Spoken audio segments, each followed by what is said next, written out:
Il était une fois, bien des contes commencent par ces mots. Mais que révèlent les contes? Tout d'abord l'imagination de l'auteur. Ils mettent en relief également la magie, le rêve. Mais ceux qui rêvent le jour ne sont pas ceux qui rêvent la nuit. Alors examinons le rêve d'une entreprise éveillée et entrons dans son rêve. Il s'agit d'une petite société du New Jersey, la Bell Telephone. Une petite société qui vendait des installations téléphoniques et qui voulait grandir. Alors elle eut l'idée, qui pouvait passer pour une idée farfelue, de miser sur ses abonnés. Mais comment cela?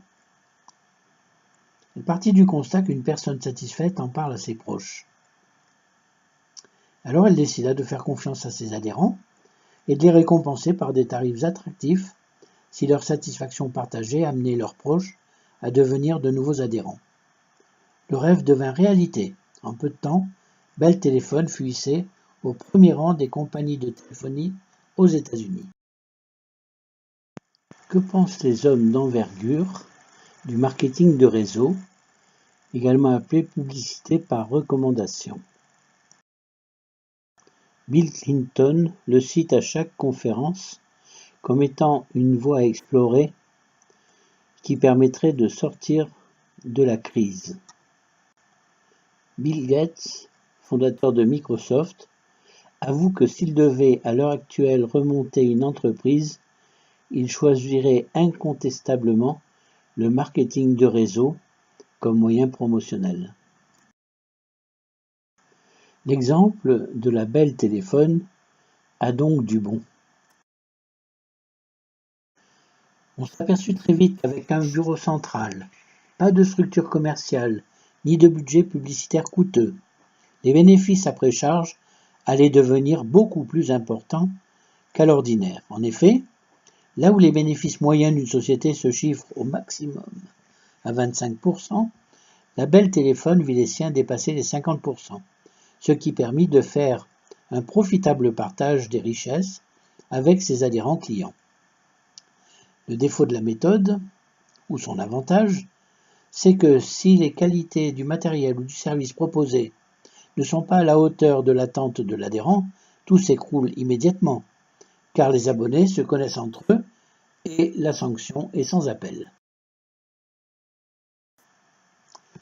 Alors, qu'allait faire la Bell Telephone de cette manne financière? Eh bien, elle décida d'avoir un service de recherche bien plus étoffé que ceux des autres compagnies, avec un nombre de chercheurs bien plus important. Et ces chercheurs ne tardèrent pas à devenir des trouveurs. Et qu'ont-ils trouvé? En premier lieu, ils ont mis en évidence les propriétés du silicium et ils ont inventé le transistor. Une invention qui allait bouleverser le cours de l'histoire. Et, comme le dit la publicité actuelle, et c'est pas fini. Les chercheurs de la Bell Telephone avaient décidé une fois pour toutes d'être des trouveurs. Donc ils ont continué à chercher, jusqu'à trouver. Mais trouver quoi? Eh bien, ils ont inventé la première cellule photovoltaïque. Une cellule qui allait fournir de l'énergie propre grâce à la lumière du soleil. L'énergie allait être fournie par une autre source que celle des énergies fossiles. On allait à plus ou moins long terme devenir des utilisateurs d'énergie propre. Tout ça grâce à quoi? On rêve d'une petite société qui voulait grandir, qui a partagé ses bénéfices avec ses adhérents dans une confiance mutuelle. Je vous recommande l'émission télévisuelle Grand Reportage à ce sujet. Tout cela a fait écho chez un rêveur éveillé actuel, Fabio Galdi. En effet, habité par ses idées d'énergie propre, de société voulant se hisser au premier plan, de partage avec les adhérents, de changer la face du monde tous ensemble, de respect de l'environnement, tout cela a fait le rêve de ce visionnaire non utopiste, à savoir créer la plus grande unité mondiale de production d'énergie solaire. Dès 2012, il a créé la société World Global Network Marketing, dont le but est de la vente de panneaux solaires à ses adhérents promoteurs. La même année, il a créé la société Power Clouds. Le but est d'installer les panneaux solaires vendus par World dans des fermes communautaires dans les pays ayant signé le protocole de Kyoto, prorogé par celui de Durban.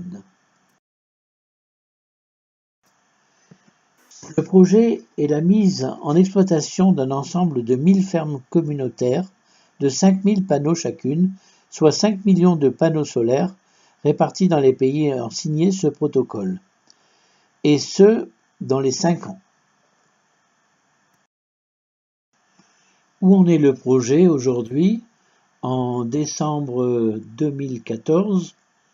Eh bien, à savoir qu'en juillet 2013, il y a eu l'inauguration de la première ferme solaire installée en Roumanie.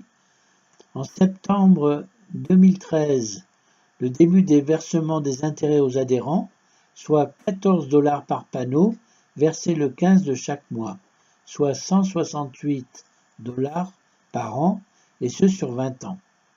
En novembre 2014, la 16e ferme est en cours de commercialisation. PowerCloud vient de remporter le prix mondial des Solar Awards. World est reconnue comme 5e société par la DSA et la BSF.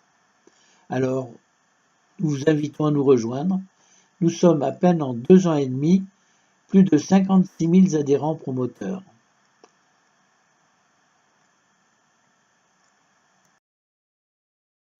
Je vous présente Fabio Galdi, qui dirige World, le docteur Forlani, qui dirige PowerCloud, et les différents centres mondiaux, ainsi que les certifications des panneaux installés. Je vous remercie de votre attention. Je vous invite à vous rapprocher de votre conseiller.